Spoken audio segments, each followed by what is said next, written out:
तरी मी सांगत होते, हय कोण नाही हा आपला. सगळी जण फायदो घेतात आपलं. पण ऐकशाल तर खरा. आता करत बसा माझे भाव, माझा घर, बाका काय हय रवायचा नाही हा. आई काय करतेस तू? आई कुठे निघाली आहेस तू? मी जाताय माझ्या बाहेराक. काय झालंय एवढं? जेवताना काय झालं तर बघितलंस ना? आई अगं झालं ते झालं, एवढं मनाला लावून का घेतेस तू? मनाक लागूचा नाही काय? माणूस हाव मी, दगड नाही.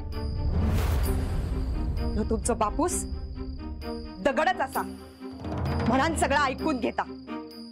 तुम्ही काय मागितलास तर दाय म्हणता. पण घरासाठी काय करूचा लागला तर आपल्याकडे जा हा तापड देता. आणि घरान त्याका काय दिल्या? आपल्याक काय दिल्या? फक्त अपमान. जो येतो तो अपमान करता. पका राग येता बी बोलतय. पण ह्यो माणूस दगड बनून सगळं ऐकून घेता. पण दगडात पण कधीतरी पाजर फुटताच ना. बोलत नाही पण आतून खचता. आणि ज्या घरात माझ्या गोवाचा अपमान व्हायत असत त्या घरात आता मी थांबणार नाही. आई आई तू कुठेही जाणार नाहीयेस. पण काय करू? या घरात राहून सहन करू सगळा? या घरात फक्त मोलकरण भैया सरिता या कर ता कर. पण सरिता काय हवा नको? माझ्या पोरांचा काय होता? त्याची कोणाक काय पडलेली नाही हा. आई अगं सगळं ठीक होईल. कधी? अर्धी लाकडा मसळात गेल्यावर? पूर्वा नाही गो, आपण फक्त स्वप्न बघायची. ती स्वप्न कधी पूर्ण होणार नाही. किती आपण आपल्यापेक्षा दुसऱ्याचा विचार करतो ना म्हणा. वय ना तुम्ही शांतच राहा. मी आता ह्या घर सोडून जाते. पण माझ्या पोरांका तरी त्यांचा हक्क मिळू दे. त्यांचा तरी भला करा. सरिता मी आता थांबणार नाही. आई आई तू कुठेही जाणार नाहीयेस. अगं तुला राग असेल तर तो माझ्यावर काढ, मला ओरड, मला मार. पण तू नको ना ग जाऊस आई. पूर्वा बाजू हो. दादा दादा लवकर ये. त्याका बोलवू नकोस. माझा निर्णय आता बदलूच आहे नाही. दादा सरिता काय झालं? दादा बघ ना, आई घर सोडून जाते. काय? आई बॅग ठेवा आधी. गणेशा मी आता थांबूच आहे नाही. तुम्ही दोघा जण तुमची काळजी घ्यावा. हय आपला कोण नाही हा. आणि ह्यांची पण काळजी घ्यावा. येत आहे मी. पण मी आता थांबणार नाही. आई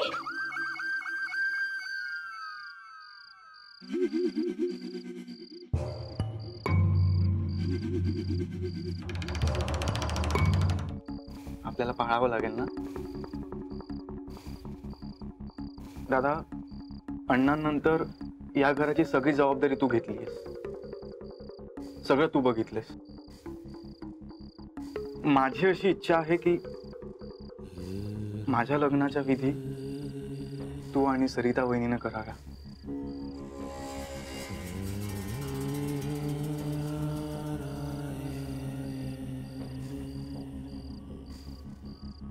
ठीक आहे, माझ्यापर्यंत जावत आता करीन. थँक्यू.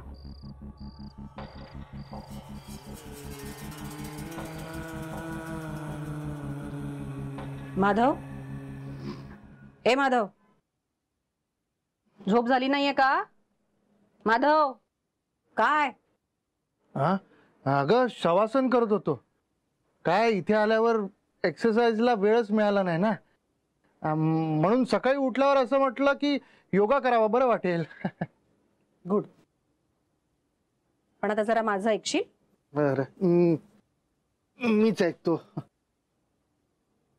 माधव, तू आता जरा एक दिवस ठरव, आपण शॉपिंग करायला जायचंय. शॉपिंगला कशाला? अरे असं काय करतोस?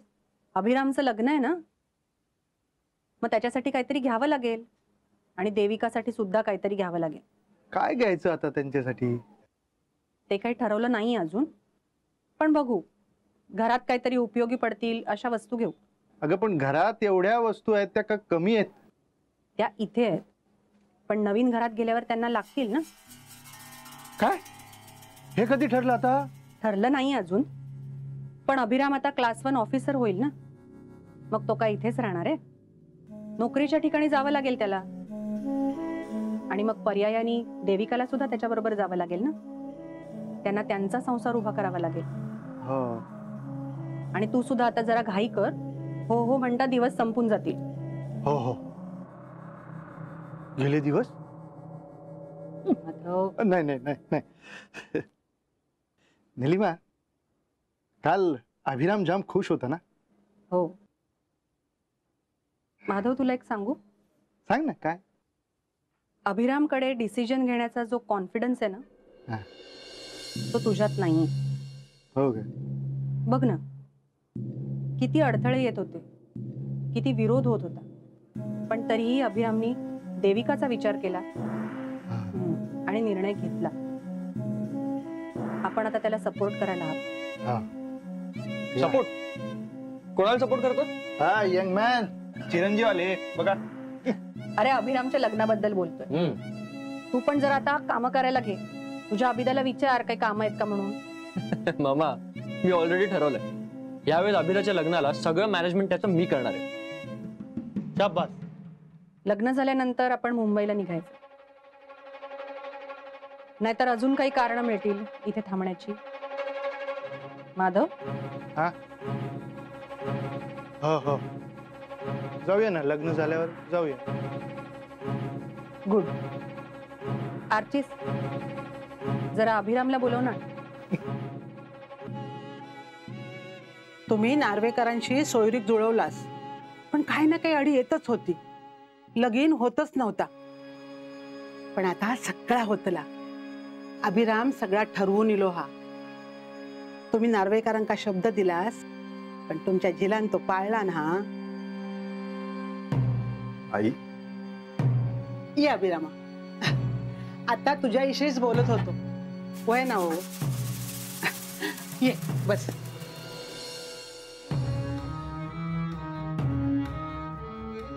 आई, मी चुकीचं काही केलं नाही ना? नाही रे, खुळो हस का तू? माका पण वाटत होता तुझा लगीन लवकर होऊ खोया, पण घरात बघितलंस ना काय चालला. त्यात दत्ताचा विरोध. पण आता तो पण शांत झालेलो हा. करून टाकूया लगीन. देविका काय म्हणता? ती खूप खुश झाली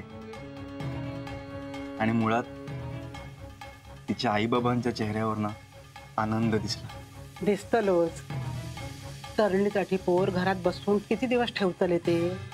आता सगळा होता ना व्यवस्थित, तर आनंद होऊकच वया. पण अभिरामा, देविका हाय आनंदा नांदात ना रे. आई, असं का विचारतेस तू? तसा नाही रे, पण घरात जा होता आता भयानक हा. त्याच्यात आता ह्या घरात येतला. तू काळजी करणं आधी सोडून दे. आणि देविकाला पण या घरात येण्याची घाई झाली. ती नाही घाबरत ग कशालाच. कदाचित ती या घरात आल्यावर जे होते ते सगळं थांबेल. तसाच होऊ दे रे बाबा. नव्या नवरीच्या पायगुणान सगळा बरा होऊ दे. आपण लग्न इथेच करू. हे लगीन लावला तर 12 गावांका आमंत्रण देतील. तो खर्च पण आपणच करायचा काय? आमच्या लेकीच्या लग्नात जोक घालूक आम्ही खमकी असो. मग सगळा करा तुम्हीच. घरात 250 तोळे दागिने पडलेले आहेत. 250 तोळे दागिने होत.